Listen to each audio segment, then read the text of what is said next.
वचन की तरफ जाएंगे। जैसे मैं बता रहा था पहले कि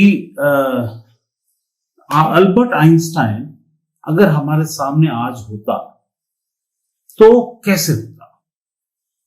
अल्बर्ट आइंस्टाइन एक किताब लिख के हमको बता नहीं रहा होता, वो हमसे कह रहा होता देखो ग्रेविटेशनल फोर्स होता है। एक साइंटिस्ट बात कर रहा था। अल्बर्ट आइंस्टाइन से पहले एप्पल कई बार, फल कई बार और चीजें कई बार पेड़ से नीचे गिरी थी। लोग ये बोलते थे उससे कई हजारों लाखों सालों से पेड़, तभी तो जब हम इस पृथ्वी में देखते हैं हजारों लाखों करोड़ों पेड़, सब बीज गिरते गिरते गिरते गिरते पेड़ बनता चला गया। लेकिन किसी ने ध्यान नहीं दिया कि ये क्यों गिर रहा है, ये ऊपर क्यों नहीं जाता, नीचे क्यों आता है। उसके लिए परमेश्वर ने एक व्यक्ति को नियुक्त किया कि वो संसार को बताए। वो इजराइल का हिब्रू था। अल्बर्ट आइंस्टाइन कौन था? इजराइल का एक यहूदी था और उसका इंटेलेक्चुअल लेवल बहुत ही, आईक्यू लेवल बहुत ही हाई था। तो परमेश्वर उसको नियुक्त किया लाखों सालों के बाद, हो सकता करोड़ों सालों के बाद एक व्यक्ति आया पूरे संसार में जिसके पास एक दिमाग आया। वो बोला ये क्या मेरे सिर में क्यों गिरा भाई? चोट लगा होगा, गुस्सा आया होगा उसको। वो सोचा होगा अरे भैया ये ऊपर से नीचे, ऊपर जाता तो कितना अच्छा होता, सब ऊपर से ही उड़ते जाते रहता, ये नीचे ही क्यों गिरता है। तो उसके दिमाग में एक सोच आया। सोचना अच्छी बात है, सोचना चाहिए, लेकिन एक बात याद रखिए, इस संसार में हर चीज का परमेश्वर के नियुक्त समय से पहले कोई सोच नहीं सकता। जब इसीलिए दानिएल की किताब के 12वें अध्याय में लिखा हुआ है कि अंतिम दिनों में ज्ञान बहुत बढ़ जाएगा। मैं उसको निकाल के पढ़ूंगा। दानिएल की किताब उसका 12वां अध्याय, दानिएल 12 उसका लिखा है उसमें, यहां 9 में लिखा है, हे दानिएल चला जा, क्योंकि ये बातें अंतिम समय के लिए है, बंद है। परमेश्वर ज्ञान को बंद करता और खोलता है। हमारे मनों में कई बार ऐसा सोच आता है, ये उनको क्यों समझ में नहीं आता, मुझको क्यों समझ में आता है। पहले के लोग ऐसा सोचते हैं कि अरे वो, अभी जैसे यीशु ने एक बात बताया था कि पुराने नबी लोग इन बातों को समझने की बहुत कोशिश की, भरसक प्रयास किए, लेकिन उनको समझ में नहीं आया ये केवल अंतिम दिनों के लिए रखा गया है। परमेश्वर के नेचर को हम देखेंगे। यहां देखिए, यहां लिखा है 8 में, यह बात मैं सुनता तो था पर कुछ न समझा। यह बात, जो बातें दानिएल को बताई जा रही थी, दानिएल उन बातों को सुन तो रहा था लेकिन नहीं समझा। दानिएल कौन है मालूम है? दानिएल के बारे में लिखा हुआ है उस 4 प्रकार के राज्य में दानिएल होकर गुजरा। दारा राजा के समय था, फिर उसके बाद नबूकदनेस्सर राजा के समय था, फिर उसके पहले और 2 राजा के समय था, है ना, और इस प्रकार से श्रेयास राजा के समय था। मतलब बहुत सारे राजाओं के समय में था और हर बार बुद्धिमानों का हेड था। किसका हेड था? बुद्धिमानों का हेड था। वो 3 टाइम परमेश्वर की आराधना करता था, झुकता था, प्रार्थना करता था और परमेश्वर को मानता था। उसको डर नहीं था किसी भी बात का। उस राज्य में दानिएल ऐसा करने से पहले उस राज्य में एक लॉ निकला, जैसे अभी कानून पास किया जाता है पार्लियामेंट में, अब से तुम धर्म का प्रचार नहीं कर सकते, या फिर अब से तुम ऐसा नहीं कर सकते, ऐसा करोगे तो ऐसा होगा, अगर तुम प्रार्थना करके चंगाई की बात करोगे तो तुम्हारे ऊपर में तंत्र मंत्र की लॉ को लगा देंगे, ऐसा बोला जाता है।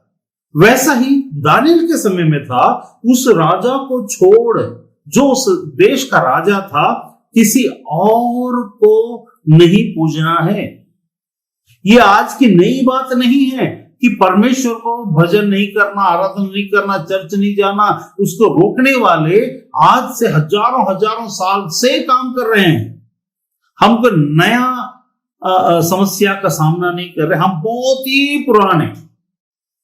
लेकिन मैं आपको कुछ इस प्रचार के बीच में आते आते आपको बहुत खुशी होने वाली कुछ बातों को लेकर आपको समझ में आने वाला है कि हम असल में है कौन, हम क्यों, ये सब झंझट क्या है, व्हाट इज दिस एक्चुअली। यहां पर लिखा है दानियेल की किताब में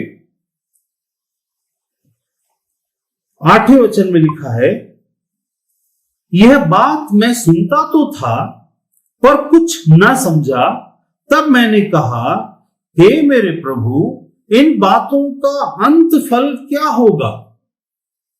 परमेश्वर, हम पूछते परमेश्वर ये असल में क्या होगा, इसका ऐसा हो रहा है, ऐसा आज भी हमको कई चीजें ऐसी होती है, अभी ऐसा हो रहा है, फिर ऐसा, आखिर में क्या होगा।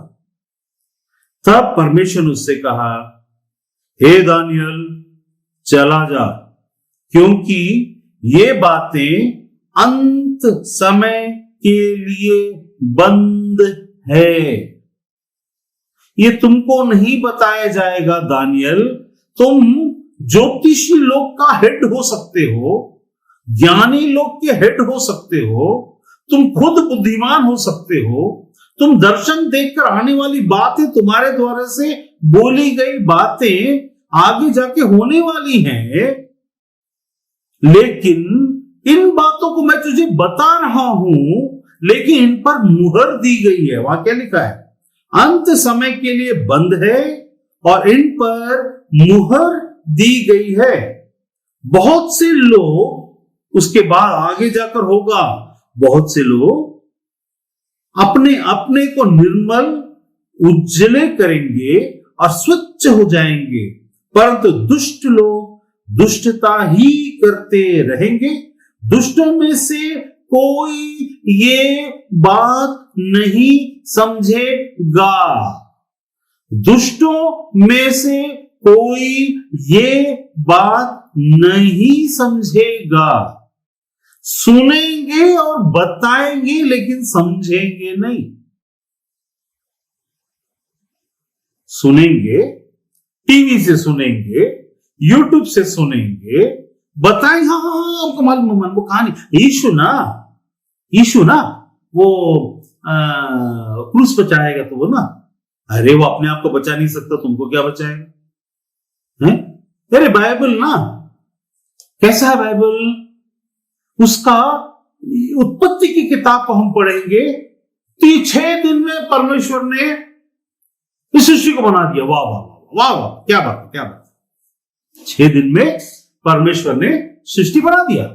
पहला दिन, मेरे को तो एक प्रोजेक्ट कॉलेज का आता है, उसका एक प्रोजेक्ट को बनाने के लिए मेरे को 1 महीना लग जाता है।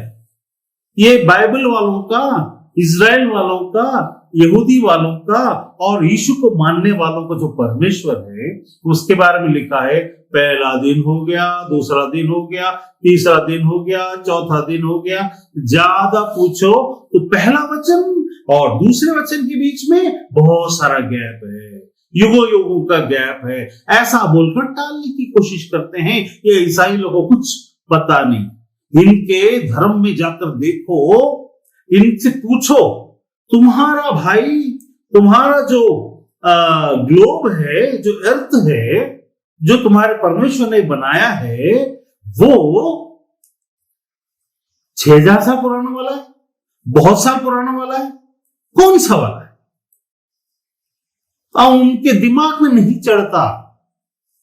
उसके बाद पूछेंगे, अरे जब आदम को परमेश्वर ने बनाया, जब आदम को देखने के लिए बगीचे में परमेश्वर आया, तब परमेश्वर वहां के आदम बोलता है, हे आदम तू कहां है? इनका परमेश्वर को पता ही नहीं आदम कहां है।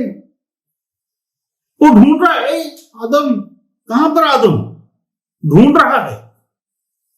इनको समझ में नहीं आएगा। ये बाइबल की किताब जो है ना, परमेश्वर ने इस पर जिसको समझना है सिर्फ उसके लिए मोहर खुलेगा।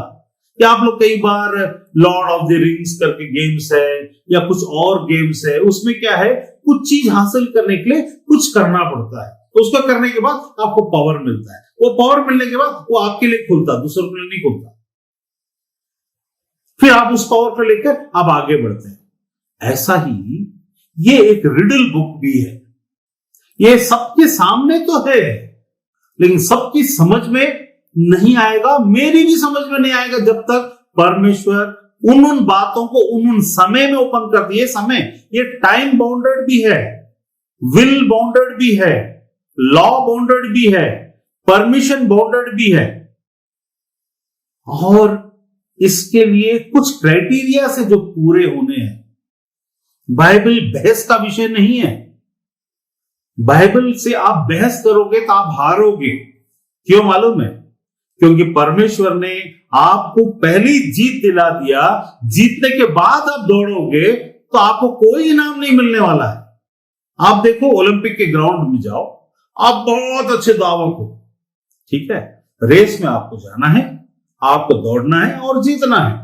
और ओलंपिक में आप जीत चुके, ओलंपिक के गेम खत्म हो गया, जिसने दौड़ा उससे भी अधिक, जो दौड़ा उससे भी अधिक आप तेज दौड़ सकते हैं, लेकिन ओलंपिक खत्म हो चुका। अब आप दौड़ोगे, जीत भी जाओगे, टाइम भी आपको दिखाया जाएगा, लेकिन आपको कुछ नहीं मिलने वाला, क्योंकि समय निकल चुका। समय पे खुलता है, समय पे जीतना है, समय पे समझ में आएगा। कभी भी आप इस बात आपके ऊपर में, आपको शैतान संसार के द्वारा, संसारिक ज्ञानियों के द्वारा, दूसरे शास्त्रों के द्वारा, कई प्रकार के झूठे मसीहों के द्वारा, कई प्रकार के शिक्षकों के द्वारा, हमारे अपनी चर्च के पादरी हो या अपने ही चर्च के झूठे शिक्षक और झूठे भविष्यवक्ताओं के द्वारा, और आप ही के गलत ज्ञान के अनुसार से बाइबल पढ़ने के द्वारा, आपकी इच्छा के द्वारा से कंट्रोल किए जाकर, आपको जो चाहिए वो मिलना या नहीं मिलने के ऊपर डिपेंड होने के द्वारा इस प्रकार से भरमाए जा सकते हैं। आपसे सिंपल प्रश्न पूछा जा सकता है जो आपके दिमाग को खत्म कर सकता है। इस प्रकार के क्रिएशनिज्म होते हैं। वो 5 प्रकार के क्रिएशनिज्म में से आपका कैसा है, आपका क्या है, आपको क्या सोचते हैं। आपको इस जेनेसिस में परमेश्वर को और सृष्टि को नहीं ढूंढना है। याद रखिए, जेनेसिस उत्पत्ति सृष्टि के बारे में नहीं बता रहा है, वो पाप कैसे आया उसके विषय में पॉइंट दे रहा है। आप ये मत सोचिए सृष्टि की किताब उत्पत्ति खोलकर अच्छा सृष्टि ऐसे बना, ऐसा नहीं बताया गया है। वहां पर एक ग्लिम्स दिया गया है। जैसे मैं 50 साल से कहीं पर अमेरिका में रहता हूं और मैं एक दिन के लिए आया हूं, ठीक है। अब मैं आया हूं और अपने दोस्तों से मिलता हूं, तो मैं 50 साल से जो मैं आया हुआ हूं, उस आए हुए कहानियों को मैं उठाकर आपको पूरा एक, मैं ऐसा बोलूंगा, अरे अब यहां से जब गया था ना तो क्या हुआ मालूम है, अब पासपोर्ट ना, अरे यार मैं क्या बताऊं, मैंने इमिग्रेशन में गया, पासपोर्ट को वहां पर दिया और मैं भूल गया। मैं निकल गया आगे, अंदर पासपोर्ट टेबल में पड़ा है, उसके ऊपर किसी ने पेपर रख दिया, मुझे पता ही नहीं चला। अचानक होटल में गया तो एक कहानी है मेरे पास, मैंने एक इंपॉर्टेंट कहानी बता दिया। फिर बोलूंगा उसके बाद और एक बात बताता। एक बार क्या हुआ कि मैं ना बस में हम लोग बैठे हुए थे और जा रहे थे, अचानक मैं ऐसे मेरा ही पासपोर्ट नीचे गिर गया, अगर निकाला पॉकेट में डाल दिया और मैं निकल आया। फिर थोड़ी देर के बाद जाकर मैं देखता हूं उसमें कोई लेडीज का पासपोर्ट था। मैं बोले ये मेरे पास कैसे आ गया? फिर देखा तो मेरे पास एक और पासपोर्ट है। एक कहानी हो गया, एक और जगह गया। अरे क्या बताऊं तुमको, एक बार की बात क्या है कि मैं गया एटीएम में, खाना खा लिया, भरपेट खाना खा लिया। अब एटीएम में गया, पैसा निकाल, मतलब उसको कार्ड दिया, कार्ड चल ही नहीं रहा। मैं भूल गया, अरे यार ये कार्ड तो एक्सपायर हो चुका था। मेरे को नया कार्ड भी मिल गया था, तो वो पुराने के चक्कर में पुराने ही कार्ड दे दिया। फिर एकदम घबरा गया, यार मैं तो खाना खा निकाल के दे भी नहीं सकता था। और वो गोरा मेरे को ऐसा घूर के देख रहा। ओके या ओके, विल ट्राई बोलता, लेकिन अब तुमको यहां से जाना नहीं है। तुमने बड़ा $200-300 का खाना खाया है, तो $200-300 का खाना खाया है, तुमको जाने नहीं दूंगा। ऐसा मैंने कुछ इंसिडेंट्स बताया। बताने के बाद मेरा दोस्त अब किताब लिख रहा है, बोलेगा पहला दिन रवि सॉलमन ब्रदर अमेरिका गए थे, उस समय में पासपोर्ट गुम गया, फिर उनका पासपोर्ट किसी और का उठा लिए, फिर होटल में ऐसा हुआ, फिर पैसे में ऐसा हुआ। ये क्या 4 दिन की बात है क्या? 4 दिन में नहीं हुआ। मैंने 50 साल की बातों को 4 दिन के 4 बार 4-5 बातों को बताया। मूसा जब लिख रहा था इन बातों को, तब वो ये सोच के नहीं लिख रहा था सृष्टि, ये उसको या तो योग नहीं आता था, या तप कर करके ज्ञान बोधिसत्व के पेड़ के नीचे बैठकर ज्ञान हासिल नहीं कर रहा था। वो क्या कर रहा था? वो उन बातों को ध्यान में रखा ही नहीं था, उसको कोई ऊपर से प्रकाशन नहीं मिला था कि ऐसा सृष्टि हुआ। परमेश्वर से बैठ करके 40 दिन सृष्टि कैसे पैदा हुआ, क्या पैदा हुआ, क्या हुआ, इसके बारे में बात नहीं कर रहा था। परमेश्वर के साथ 40 दिन कैसे गुजरता मालूम है?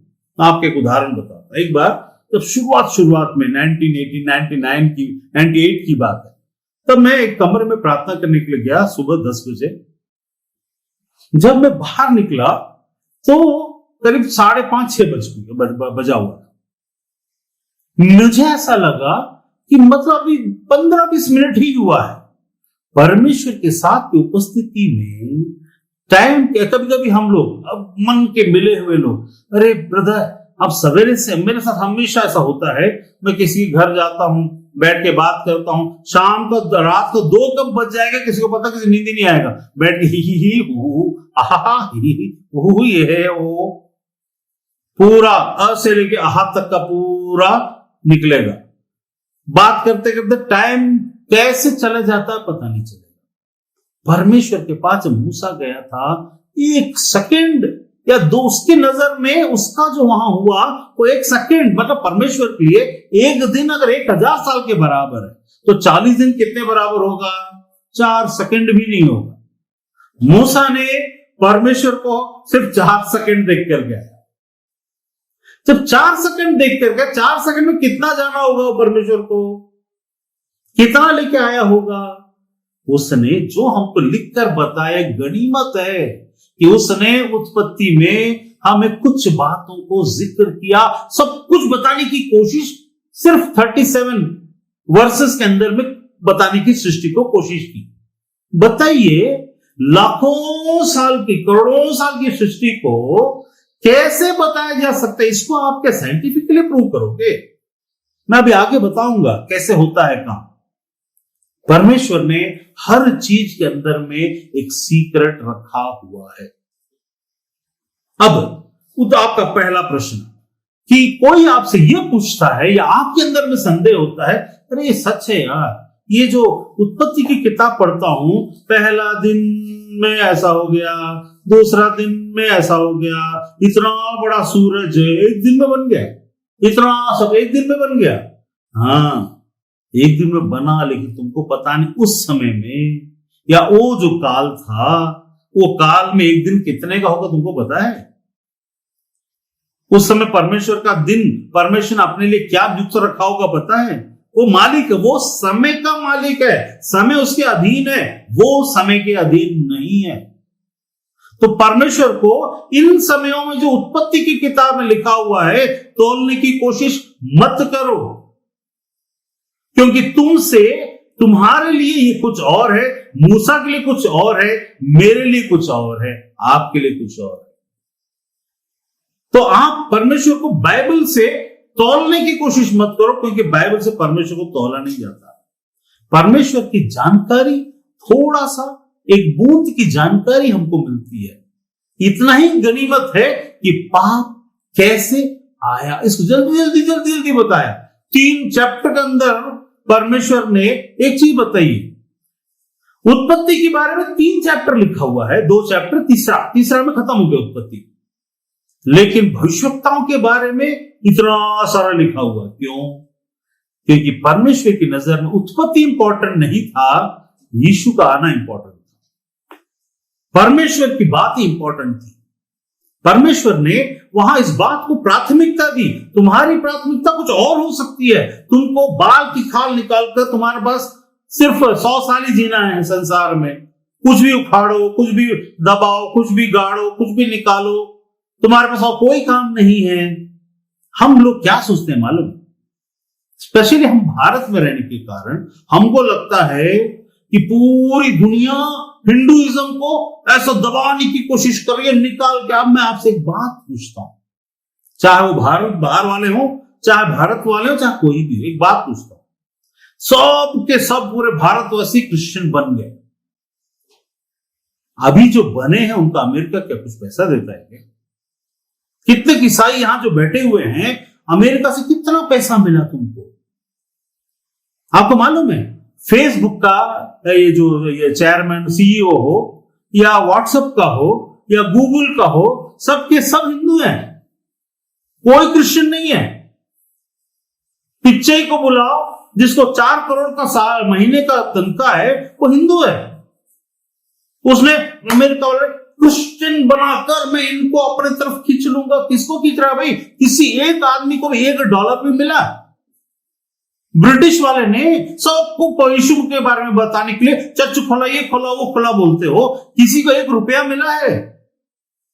मुझे तो नहीं मिला $1, 1 पाउंड नहीं मिला, 1 यूरो नहीं मिला। बल्कि वो बोलता है तुम इंडियन हो क्या प्रूव करो, तब मैं अंदर छोड़ूंगा। इंडियन प्रूव करना है। ये जो गलतफहमी फैलाया जाता है, इन लोग सब चाहते हैं। अरे अब कभी कभी क्या होता है, कुआं का मेंढक को ऐसा लगता है कि वही उस कुएं का राजा है, सब उसी को देखो, कोई ध्यान भी नहीं देता, उनको कोई फर्क नहीं पड़ता। ये जो गोरे हों या काले हों या गेहुए हों, इनको इससे कोई फर्क नहीं पड़ता, सबको अपना अपना देखना है। ये तो परमेश्वर का अनुग्रह है कि उसका काम चलता रहता है। यहां कोई हिंदुत्व, हिंदुइज्म, मुस्लिम्स या क्रिश्चियन या जैन या सिख, इनके ऊपर अटैक करके किसी को कुछ भी नहीं मिल रहा है। ना आप हमको $1 दोगे, ना हमसे आप $1 लोगे।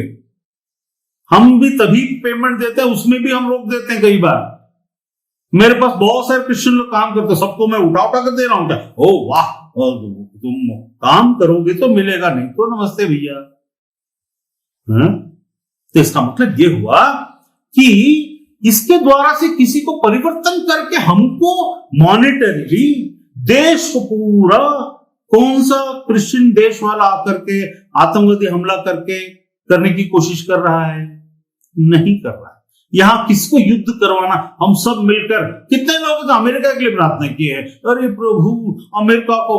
मैंने तो कभी नहीं किया, मैंने तो हमेशा ही बोला, हे प्रभु हमारे देश भारत को ऊंचा उठा, मेरे देश को उठा, मेरे देश को लोग को देख। मैंने तो ऐसा बोला। हम भी किस लिए प्रार्थना करते हैं चर्च के अंदर में? देश के लिए प्रार्थना करते हैं, पाकिस्तान के लिए करते हैं, इजराइल के लिए। हम इजराइल के लिए जो प्रार्थना करते हैं वो इसलिए करते हैं क्योंकि वहां यीशु आने वाला है। यीशु हमारा प्रभु है, वो वहां उतरेगा। उसने कहा आत्मिक इजराइल, आत्मिक दशा में इजराइल के लिए प्रार्थना करो कि वो मन फिराए। वो ये बोल रहा है, हे इजराइल देख, तू पाप में पड़ गया, तूने अपने मसीहा को रिजेक्ट किया। हम प्रार्थना क्या करते हैं मालूम है? हे प्रभु इस्राएल देश को बहुत ऊंचा उठा, हम ऐसा नहीं बोलते। हे प्रभु उनको बुद्धि दे, बुद्धि नहीं है उनके पास। वो संसार में तो बड़े हो गए हैं, संसार में पैसे वाले हो गए हैं। जैसे हम अपने देश के पैसे वालों के बारे में बात करते हैं, ओह वो तो बहुत बड़ा पैसा वाला। देखो सोनू सूद ने इतना कम पैसा होते हुए सबको मदद किया, अंबानी ने कितने लोग को मदद किया, रेशियो में देखो 1% भी नहीं किया। पैसे वालों के बारे में हम ऐसा बात करते हैं। वैसा ही इजराइल के बारे में भी बात करते हैं। यहां पर कोई धर्म की बात नहीं। सबसे पहले आपसे जब शक आए, आपके अंदर में शक डाला जाएगा उत्पत्ति को लेकर, 5 प्रकार के क्रिएशनिज्म को बात करके, ये ज्ञान की बात है। ये ज्ञान के द्वारा आपको फंसाने की, इसलिए जब यीशु को जब भी फंसाने की कोशिश की जाती थी तो फरीसी और सदूकी जब आते थे उसके पास और पूछते थे, अच्छा तो ये बता हमको तो सीजर को टैक्स देना चाहिए कि नहीं देना चाहिए। यीशु ने देखा, अरे मूर्खों, तुमको बनाने वाला मैं हूं, मेरे को तुम परीक्षा में डालना चाहते हो। हमेशा याद रखो, परीक्षा में डाला जाता है आपको हमेशा प्रश्न पूछकर। तब क्या बोलना चाहिए, क्या सोचना चाहिए? सबसे पहली बात ये तो हमें यीशु को बोला, हे प्रभु, पिक्चर में देखते हैं ना, उसमें बोलता, हे प्रभु ये आपको फंसा रहे हैं, संसार आपको ज्ञान के द्वारा फंसाएगा, आपको प्रश्न पूछ के आपके अंदर में क्वेश्चन करवाएगा। शैतान की चालाकी यही है। क्या परमेश्वर ने ऐसा बोला था कि ये ज्ञान के और ज्ञान के वृक्ष, बुरे भले के ज्ञान के वृक्ष के फल को ना खाना, ऐसा बोला था? दूसरी बात है पूछेंगे, अरे इतना ही अगर परमेश्वर बहुत बड़ा था तो भले और बुरे के ज्ञान के वृक्ष को लगाया क्यों? लगाना ही नहीं था, खुद ही हटा देना था। ऐसे लोगों को रखा ही क्यों? एक जगह वचन में लिखा है कि परमेश्वर ने देखकर, उत्पत्ति की 6वें किताब में अध्याय में लिखा, परमेश्वर ने देखकर पछताया। जबकि वचन में परमेश्वर के बारे में परमेश्वर करके नहीं पछताता लिखा है। तो इन लोगों को कॉन्ट्रडिक्शन हो जाता है। उत्पत्ति की किताब में क्या लिखा है? परमेश्वर ने देखा कि मनुष्य जाति पाप के ऊपर पाप में पड़ा हुआ, और परमेश्वर के पुत्रों ने, स्वर्गदूतों ने मनुष्य के पुत्रियों को देखा और विवाह किया, और यहाँ सब दैत्य पैदा हुए और बहुत कुछ हुआ, और फिर परमेश्वर ने अपनी सृष्टि को देखकर पछताया। पछताया का 2 अर्थ होता है। एक होता है रिपेंट करना, अरे यार। एक होता है इनको इतना अच्छा मौका दिया, इनको समझ में नहीं आया, इनको पता नहीं है, मैं इतना अच्छा मौका दे रहा हूं इनको पता नहीं है कि कैसे रहना चाहिए, अब तक मुझे नहीं समझे। पछताना। एक होता है गलती करके पछताना, अरे यार, वहां लिखा है, अरे यार मैंने मनुष्य को सृष्टि करके पछताया। वहां पर जो लिखा हुआ बात है वो इस बात को था, अरे यार मैंने इस लड़के को पैदा करके पछताया। मम्मी लोग बोलते हैं, अरे जब से तेरे को पैदा करके मैं पछता रही। अच्छा मम्मी, आप ना वो लड़के को पैदा करके पछता रहे हैं, चलो उसका लाओ, पछता रहे। क्यों पछता रहे मालूम? अरे इतना चिल्लाता रहता, रोता रहता दिन भर, तेरे को जब पैदा करके मैं पछता रही। मतलब कि चलो हम अब टेस्ट लेंगे मम्मी का, बच्चे को लाओ, जाओ चाकू लाओ, पछता रहे हो ना, खत्म कर देते। नहीं, क्योंकि ये पछताने का मतलब वो नहीं है जो वो पछताना है जो पाप करके या काम करके, गलती करके। ये वो है, परमेश्वर को सब मालूम है, लेकिन परमेश्वर उस चीजों को उस वक्त में जब होता चला जाता है। जैसे यीशु जब संसार में आया तो उसको मालूम है कि वो जब यूहन्ना ने उससे पूछा, हे प्रभु, तो बोलता है तू हमारे साथ हमेशा रहेगा ना? यीशु बोलता है मेरा मरना अवश्य है, मेरा मरना अवश्य है, मैं इसीलिए आया हूं कि मारा जाऊं। पतरस बोलता है, पतरस यूहन्ना नहीं बोलता, पतरस बोलता है, हे प्रभु, नहीं तू नहीं मरना है। ऐसा सोच शैतान की सोच है। यीशु ने बोला, शैतान पिछड़। कहने का मतलब क्या हो? यीशु को तो पता था कि मरने आया है, लेकिन जब वो दिन आया गत्सेमनी के बाग में, उस दिन यीशु ने कहा, हे पिता, यदि तू चाहे इस कटोरे को मेरे सामने से हटा। लेकिन आखिरी में यीशु डर गया क्या?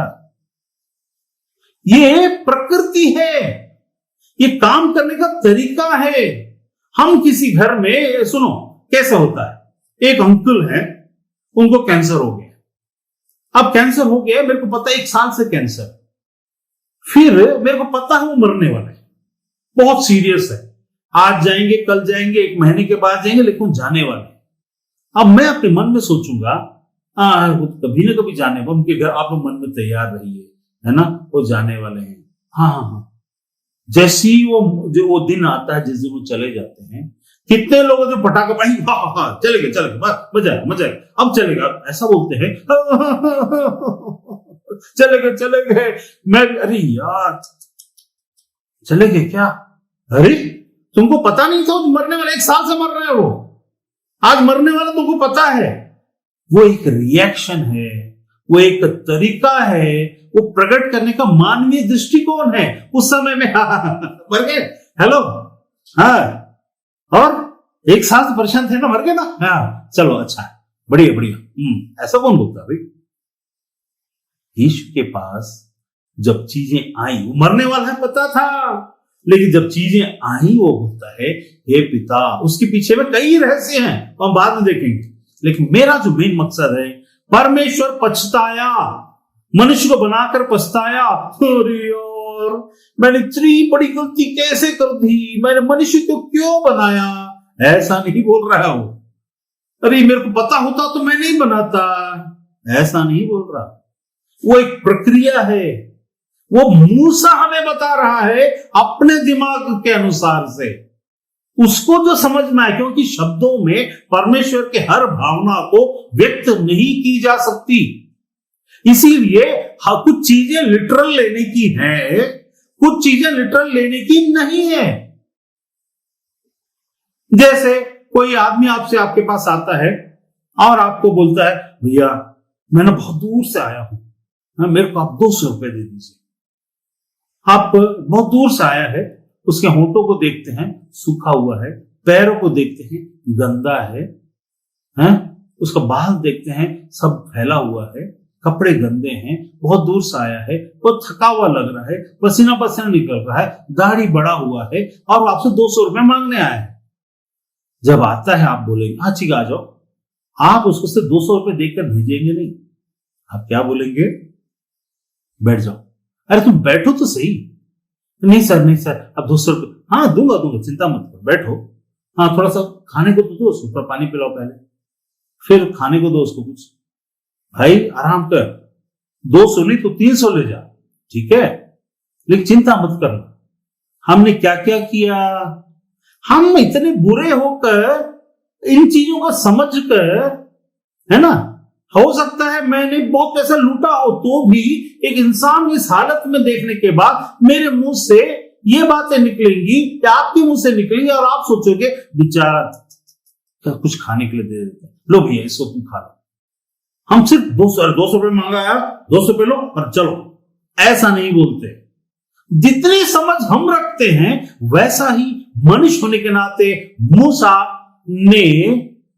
मूसा ने समझा। क्या समझा?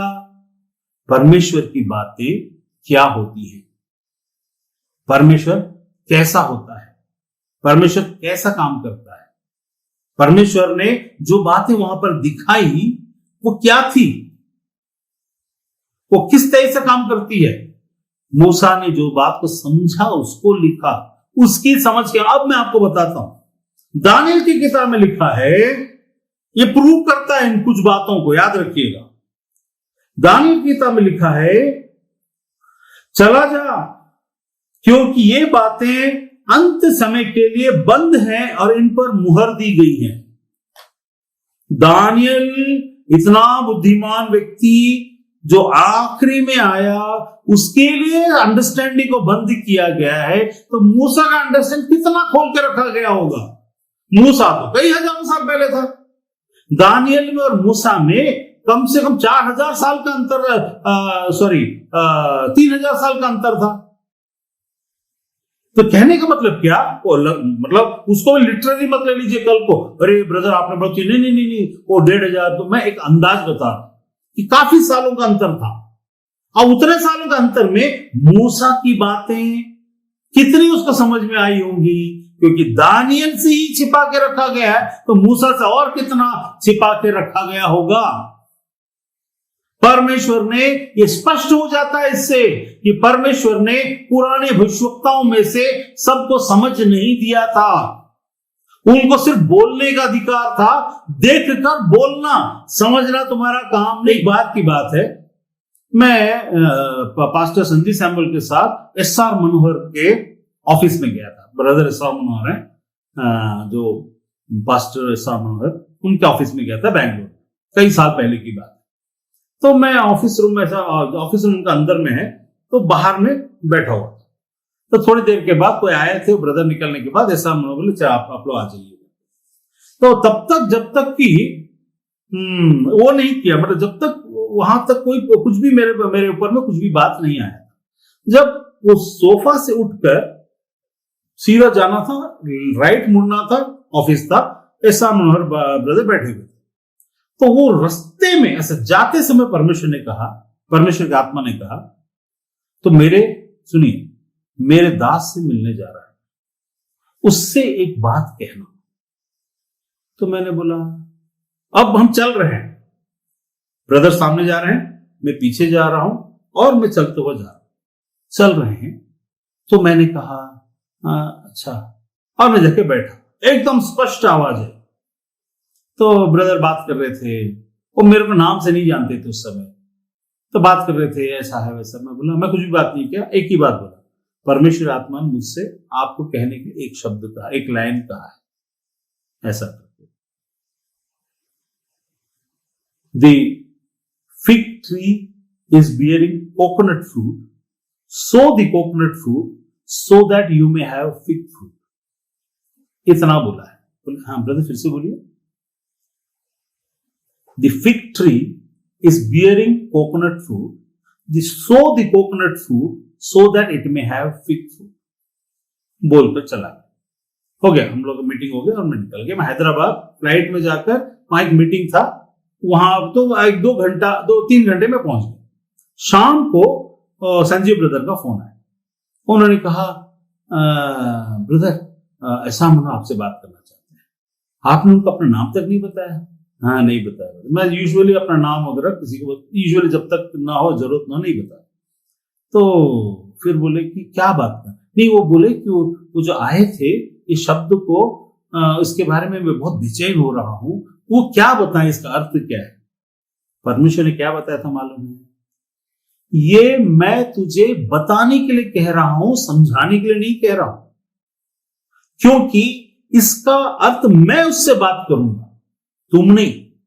तुम्हारा काम है बताना। एक भविष्यवक्ता का काम होता है बताना, उसके एक्सप्लेन। जब तक करने के लिए ना बोला जाए और ना समझाया जाए, हम अपनी तरफ से करके गलत कर सकते हैं। तो हुआ क्या, मैंने वहां बताया, तो मैंने बोला ब्रदर आपको तो पता है, जब परमेश्वर ने ये बताया, ये शब्द बता, तो मैंने बता दिया। उसके बाद अगले दिन फिर से फोन आया, तो बोले रात भर मैं सो नहीं पाया। इसका बहुत अलग तरीके से मेरी जिंदगी में उस शब्द का काम हुआ, परमेश्वर बात किया। मैं उनसे मिलना चाहता हूं, लेकिन कभी उसके बाद मेरा मुलाकात नहीं हुआ। लेकिन मैं उसको इसलिए यहां पर बता रहा हूं क्योंकि यहां लिखा है, दानियल को कहा जा रहा है, जो बातें रहस्य में तुझे बता रहा हूं वो अंतिम दिनों के लिए उस पर मुहर दी गई है, सबके लिए वो नहीं है। एक बात किसी के लिए, एक बात ये अंतिम दिनों के लोगों के लिए, तुम जैसे लोगों के लिए। अंतिम दिन का मतलब क्या होगा? जब यीशु आ जाएगा, उसके बाद जब इजराइल बन जाएगा नया देश, तब की बात के लिए है। अब इजराइल 1948 के 14 मई को बन गया। 1948 14 मई के बाद के समय के लिए वो चीजें अब खुल रही हैं, और अब हम और भी निकटम चीजों के, अब बहुत, इसीलिए वहां पर लिखा है कि एक जगह लिखा हुआ था कि ज्ञान बहुत बढ़ जाएगा। अब बढ़ रहा है ज्ञान। मैंने अल्बर्ट आइंस्टाइन के बारे में बताया, उसको इतने हजारों लोग थे, किसी को नहीं दिया गया उस यहूदी इंटर आईक्यू के हाईएस्ट आईक्यू लेवल के आदमी को इतनी छोटी सी बात। आज हम सोचेंगे ग्रेविटेशनल फोर्स के बारे में कोई सोचता तक नहीं, उसके बगैर कोई काम नहीं होता। लेकिन चांद में भी जाना है तो ग्रेविटेशनल फोर्स के आधार पर ही उसका रिपल्सिव वाला फॉर्मूला यूज करना पड़ता है, उसके बगैर काम नहीं बनता। नीचे उतरना है तो, ऊपर चढ़ना है तो, प्लेन उठाना है तो, प्लेन उतारना है तो, सब जगह ये काम आता है। कितने हाइट में है तो कितना फोर्स लगेगा, कितने नीचे हैं, हमारा खड़ा होना, मेडिकल साइंस सब उसमें अब सम्मिलित हो गया है। अंतिम दिनों में अब जाकर अब हम पर प्रकट हो रहा है। तो कहने का मतलब क्या, मूसा ने जब किताब लिखा तो बोली गई बातें तो अपनी जगह स्थिर हैं, स्टैटिक है, लेकिन बाकी बातें उसको जितनी समझ है उसके अनुसार उसने एक्सप्लेन करने की कोशिश की। जैसे मैंने बताया, दानियल तुझे भी नहीं दिया गया है।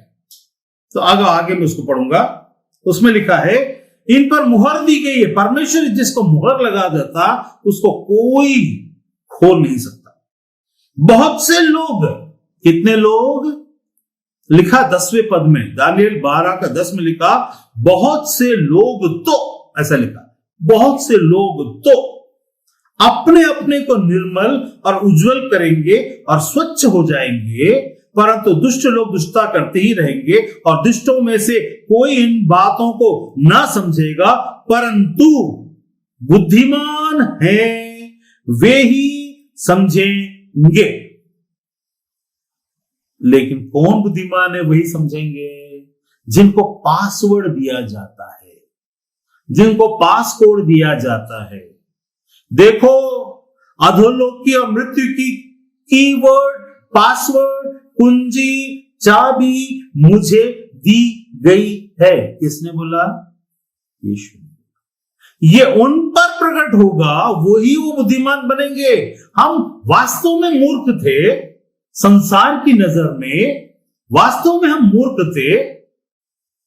बाहर वाले ज्ञान को लेकर के अगर हम बात करने जाए हम मूर्ख नजर आते हैं, लेकिन परमेश्वर की बातें स्पष्ट रीति से समझ में आती हैं।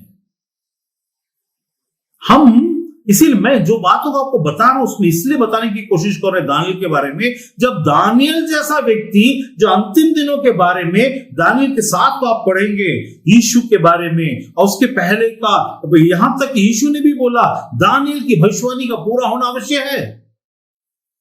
दानियल ने बहुत सारी भविष्यवाणी की है, बहुत सारी बातों को देखा, यहां तक कि उसने मनुष्य के पुत्र शरीर का स्वर्गदूत के साथ खड़ा हुआ भी देखा। हमसे पहले, यीशु के पैदा होने से पहले मनुष्य के पुत्र शरीर का किसी को उसने फरात नदी के ऊपर में खड़ा होता हुआ देखा। वो देख, अभी बहुत सारे लोग बहुत कुछ देख लेते हैं लेकिन वो समझ में नहीं आएगा। जब परमेश्वर को मत सोचिए आपके सामने प्रभु आ जाएगा तो पटाख से सबके लिए सब कुछ खोल के, वो ऐसा नहीं है।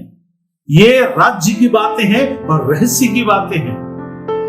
राज्य का मतलब ही रहस्य होता है, राज्य का मतलब ही होता है कि उसके पीछे स्ट्रैटेजी होते हैं।